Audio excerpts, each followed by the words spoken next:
Bismillahirrahmanirrahim. Sejak kecil, Syekh Nawawi Al-Bantani lahir di lingkungan pesantren. Beliau tumbuh dalam keluarga yang menjadikan ilmu agama sebagai jalan hidup.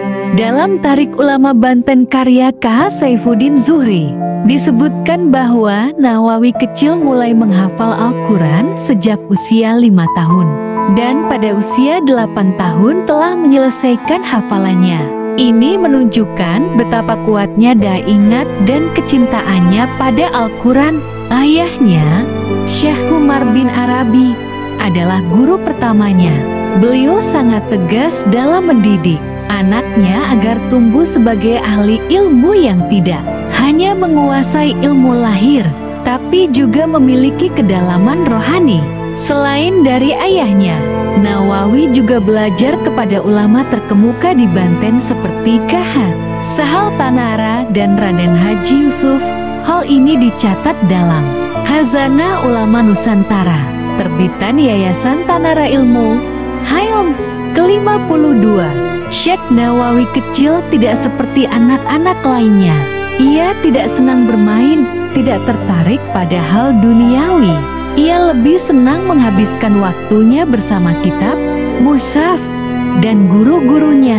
Di dalam kitab Manaqib Nawawi yang dikumpulkan oleh santri-santri beliau di Shiprelai, diceritakan bahwa Nawawi kecil selalu membawa mushaf kecil kemanapun pergi, dan selalu menyempatkan sholat malam. Bahkan ketika masih usia belasan tahun, setiap hari, ia bangun sebelum fajar. Ia sholat tahajud, lalu mengaji sebelum subuh.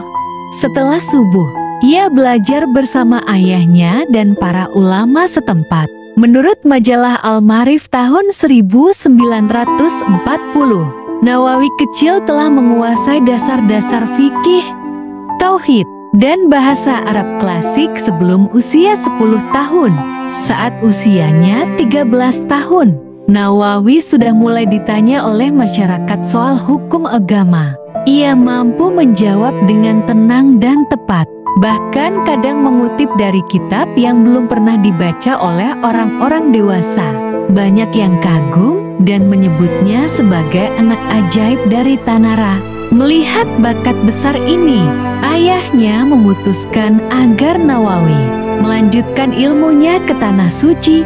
Pada usia 15 tahun, beliau pun berangkat ke Makkah Al-Mukarramah bersama jamaah haji dan pelajar lainnya.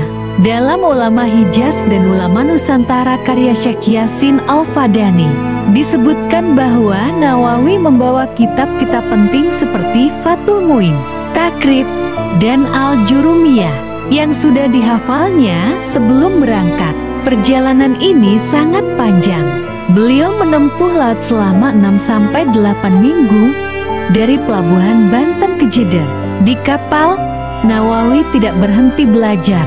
Ia menyalin ulang kitab-kitabnya, mengulang hafalan Quran, dan memperdalam nahwu shorof secara mandiri. Ini disebutkan dalam Tazkiratul Ulama Mujtahidin, Jilid 2, halaman ke-145.